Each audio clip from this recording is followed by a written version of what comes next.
水間博さん、当時22歳。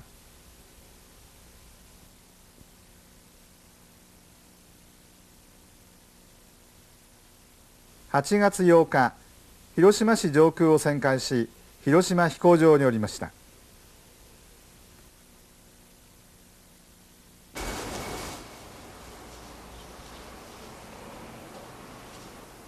水間さんは民間パイロットの教官をしていました。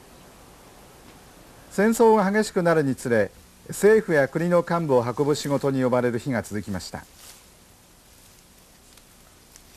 広島に原爆が落とされて2日後、原爆調査団を羽田から広島に乗せてきた水間さんは、上空から広島の惨状を目の当たりにしました。8月の6日、広島に原爆が投下されましたですね。で当時はその蒲田のですね、小さな旅館ですが、そこがその軍の指定旅館でしてね、そこに私ども缶詰状態で待機してたわけです。そうしましたところがですね、8月の8日でした夜中の3時頃ですね、陸軍航空本部からともかくその要人空輸があるから羽田の飛行場にですね、現在羽田空港ですが、一つ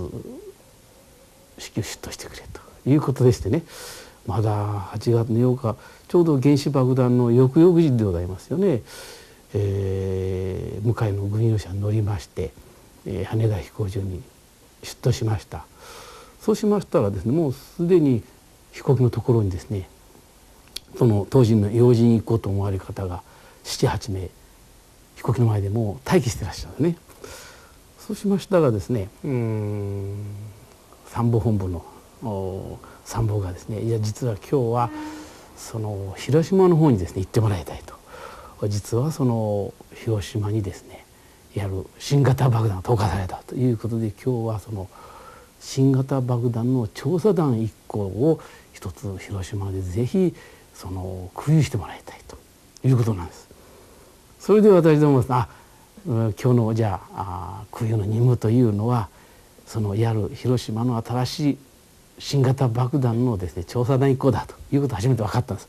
羽田をそうですね8時前でした。もっと前でしたかね。その時非常に深い霧がありましたけどね、深い霧の中を羽田飛行場を飛び立ちましてね、そして一気に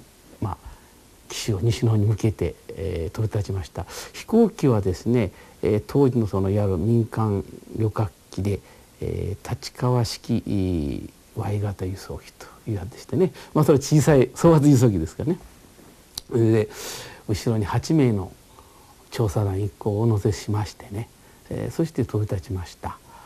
羽田を出ましてね、そして途中名古屋、大阪、岡山と飛びましてね、当日も非常に天気がよろしゅうございました。もう8月6日もですね非常に上天気でしたね。私はその翌々日の8月8日です。これも非常に天気がよろしゅうございましてね、そして広島市に向かったんです。ところがその広島に向かうこの機上ではですね、西名博士を中心にした参謀本部の連中、要人連中がですね盛んにその顔を突き合わせながらですね密談してるんですよ。もうその密談がですね、あの頃はその操縦室と客席というものが動画仕切りがないんですね。従いましてね、その密談の内容というのがもう手に取るように私の身に入ってくるんです。でその密談の内容は何かと言いましたらね、要するに、西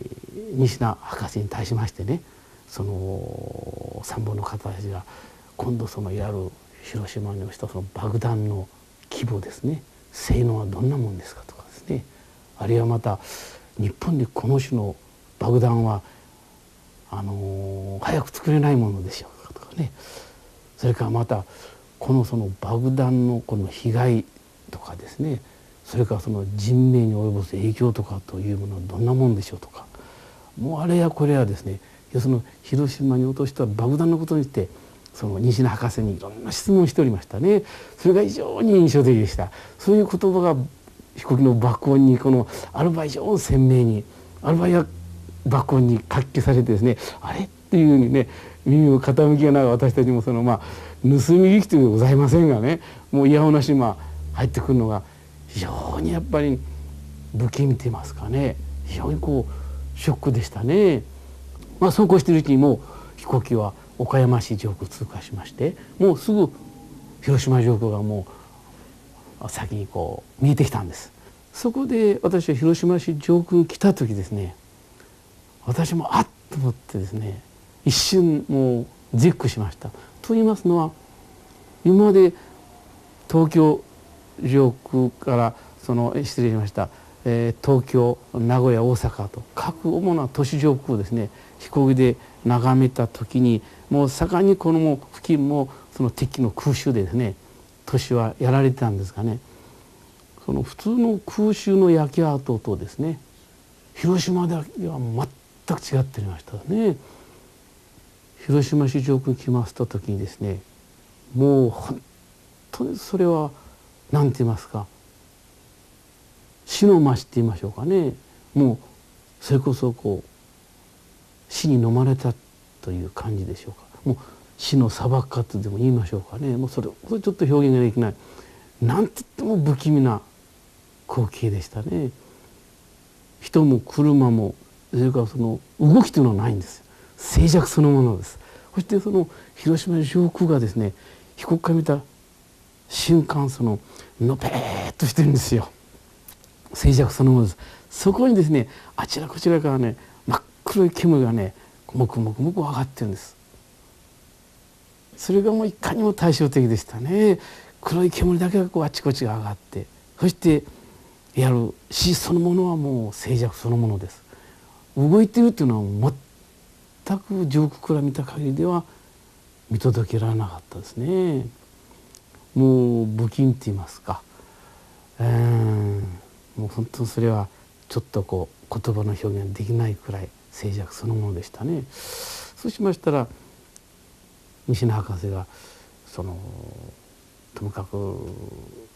旋回お願いしますっていうんで、私もちょうど高度500メートルまで下げましてね、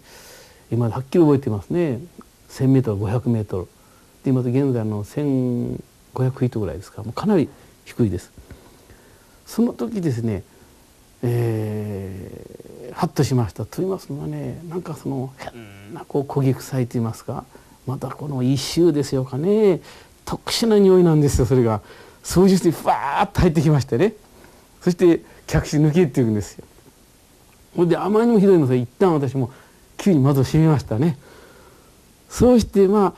3回ほど広島市の上空を旋回したんですが、あまりの光景がね凄惨って言いますかね、惨状がひどかったもんですから、もうそれはズバリ地獄図でさながらという光景でしたね。水間博さんの証言でした。